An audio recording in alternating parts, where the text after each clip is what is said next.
Hello प्यारे बच्चों, कैसे हैं आप लोग। आई होप बहुत अच्छे होंगे और आप लोग देख रहे होंगे क्लासेस को। आज हम लोग देखने वाले अनेक शब्दों के लिए एक शब्द जो आपके समीक्षा अधिकारी लेखपाल, बीडीओ, टेट पेट, सुपर टेट जैसे विभिन्न एग्जाम के लिए बहुत ही ज़्यादा महत्वपूर्ण है। तो चलिए शुरुआत करते हैं आज के क्लास की।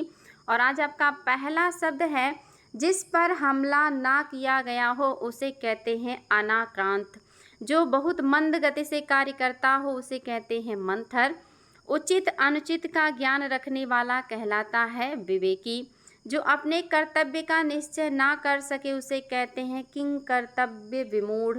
अनेक युगों से चले आने वाले कहलाते हैं सनातन। ऐसा कवि जो तत्काल रचना करता है वो कहलाता है आसु कवि। जो कहा ना जा सके उसे कहते हैं अकथनीय। जिस स्थान पर कोई ना जा सके उसे कहते हैं अगम्य। जो कभी बूढ़ा ना हो उसे कहते हैं अजर। जिसके समान कोई ना हो उसे कहते हैं अद्वितीय। हृदय की बात जानने वाला अंतर्यामी कहलाता है। पृथ्वी, ग्रह और तारों आदि का स्थान अंतरिक्ष कहलाता है। दोपहर पहले का समय पूर्वाहन कहलाता है। दोपहर का समय मध्याह्न कहलाता है। दोपहर बाद का समय अपराह्न कहलाता है। जिस पर मुकदमा चल रहा हो उसे अभियुक्त कहते हैं। जिसने मुकदमा चलाया हो उसे अभियोगी कहते हैं। जो पहले कभी नहीं हुआ उसे अभूतपूर्व कहते हैं। जिसकी गिनती ना हो सके उसे अगणित या अगणनीय कहते हैं। जिसके आने की तिथि निश्चित ना हो उसे अतिथि कहते हैं। और कमर के नीचे पहने जाने वाले वस्त्र को अधो वस्त्र कहते हैं। जिसका भाषा द्वारा वर्णन असंभव हो उसे अनिर्वचनीय कहते हैं। सबसे आगे रहने वाला अग्रणी कहलाता है। जिसका पता ना हो वो अज्ञात कहलाता है। जो छूने योग्य ना हो उसे अछूत कहते हैं। जो अपने स्थान या स्थिति से अलग ना किया जा सके उसे अच्युत कहते हैं। जो अपनी बात से टले ना उसे अटल कहते हैं। जिस पुस्तक में 8 अध्याय हो उसे अष्टाध्यायी कहते हैं। बरसात बिल्कुल ना हो तो उसे अनावृष्टि कहते हैं। बहुत कम बरसात हो तो उसे अल्पवृष्टि कहते हैं।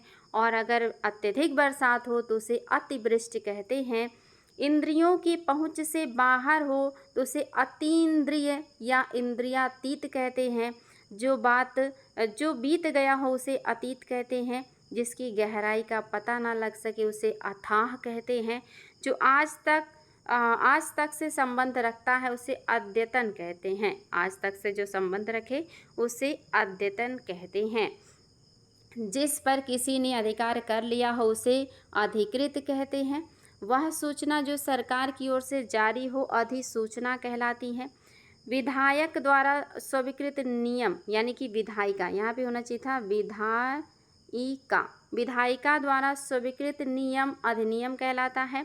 वह स्त्री जिसके पति ने दूसरी शादी कर ली हो उसे अध्यूढ़ा कहते हैं। दूसरे की जो विवाहित स्त्री होती है वो अन्योढ़ा कहलाती है। अविवाहित महिला अनूढ़ा कहलाती है। बहुत ज़्यादा इम्पॉर्टेंट है आपका अनूढ़ा, अन्योढ़ा और अध्यूढ़ा, तीनों बहुत ध्यान से देखिएगा। सब आपका समीक्षा अधिकारी, लेखपाल जैसे एग्जाम में आया हुआ है। पहाड़ के ऊपर की समतल भूमि को आधित्यका कहते हैं। यानी कि जो अधिक ऊंचाई पर है, चोटी पर है, उसे कहते हैं आधित्यका। और जहाँ से पहाड़ की उत्पत्ति होती है उसे कहते हैं उत्पत्यका। पहाड़ के नीचे की समतल जमीन उत्पत्यका। जिसकी हस्ताक्षर नीचे अंकित हो उसे कहते हैं अधो हस्ताक्षरकर्ता। किसी संप्रदाय का समर्थन करने वाला कहलाता है अनुयायी। किसी प्रस्ताव का समर्थन करने वाली क्रिया को कहते हैं अनुमोदन। जिसका जन्म निम्न वर्ण में हुआ हो उसे कहते हैं अंत्यज।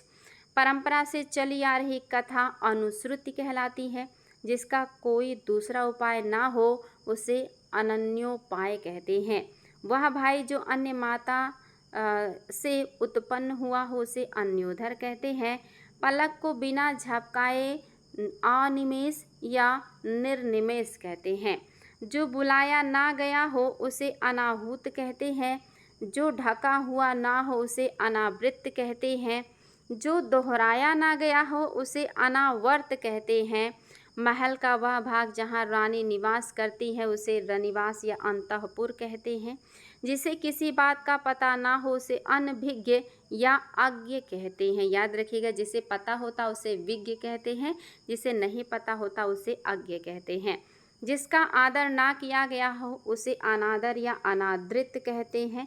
जिसका मन कभी कहीं अन्यत्र लगा हो उसे अन्य मनस्क कहते हैं।